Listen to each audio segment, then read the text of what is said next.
Evening, everyone. It's a few minutes before 7 on Sunday night, the 23rd, and this is your first look at the futures markets. Excuse me. And it is video number 1507. Okay, so the chart on the screen is the S&P, and as you can see, it's a little higher. Um, I'm kind of torn on this one. What I'd like to see, well, what I expect to see is a move no further than 38, well, let's call it 38.60, 38.50. And right now, we're 37.94. If we were to get up into that area, I think we'll come back down. Looking at it more reasonably, we bounced off exactly the 50% fib retracement, and right now we're back to the 38.2% retracement. I see an awful lot of supply in here, and I am of two minds. Number one, I think that we're going to move back down.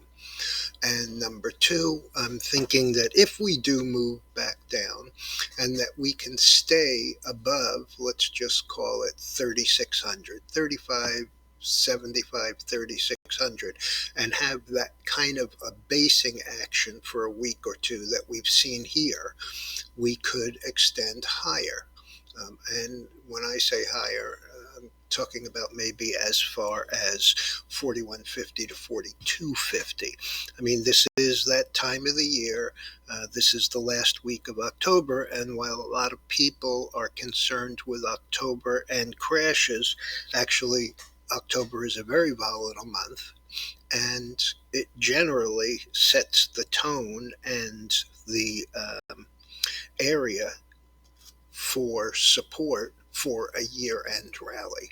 So if we spend, a week or so in this area, let's just call it 36.75 to 38. If we can spend a week in there and not do too much damage, I think we can definitely move to that area. If we continue to just go straight up, yes, we could get to 39.75 or 4,000, but I would expect that we would see another low after that. As far as the rest of the markets, let's see, grains are not open yet. Oil is up 33 cents. Heating oil is up about a cent and a half. Gasoline is down a half a cent, and we're down another penny or so in nat gas. I have a problem with this nat gas chart because when I looked at it on Friday night, when I was putting together the market data lab, I had a close of 547, down 98.1 cents on the week. And when I went back to it to do my comment on it, it showed 495.9 and down about $1.50, which was 23%. It may have just been a contract roll, and I'll check it out tomorrow morning and have an answer for you there. Okay, gold up $9, meaningless. Silver up 44, that's a little bit better.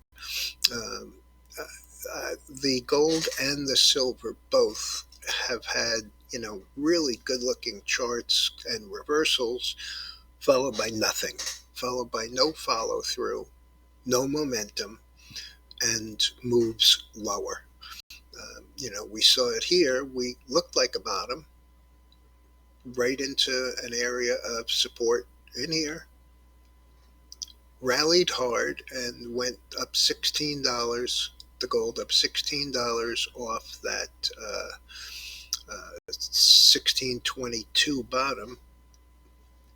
The next week we got up as high as 1738, closed in the middle, and then just collapsed again the last 2 weeks. So I'm not sure what's going on here, but I'm going to stand aside a little while and see how it plays out. The one that I'm interested in from a move to the upside would be this copper. Nice bottom, rallied up right where you'd expect it to stop, came back down and made a higher low, and has been consolidating for a couple of days. This is the kind of setup I'd like to see in that S&P. Some sideways movement in here, staying above the prior lows. This would be the third higher low, or the second higher low after this first one here. And I think that if we break out here, we can definitely get back into, let's call it 380 to 385. And this one carries a pretty hefty margin on it in terms of return. Excuse me. Okay, dollar index down 3 cents. Really not much. S&P up 29, Nasdaq up 112, Dow up 192, and the Russell up 13. These are all decent moves. I just don't want to see it get too far ahead of itself. Bitcoin is higher, Ethereum is higher. As I said, the dollar is basically unchanged, and the bonds, for the first time in a while, are actually up in early evening trading. All right, everyone, have a good evening, and I'll be back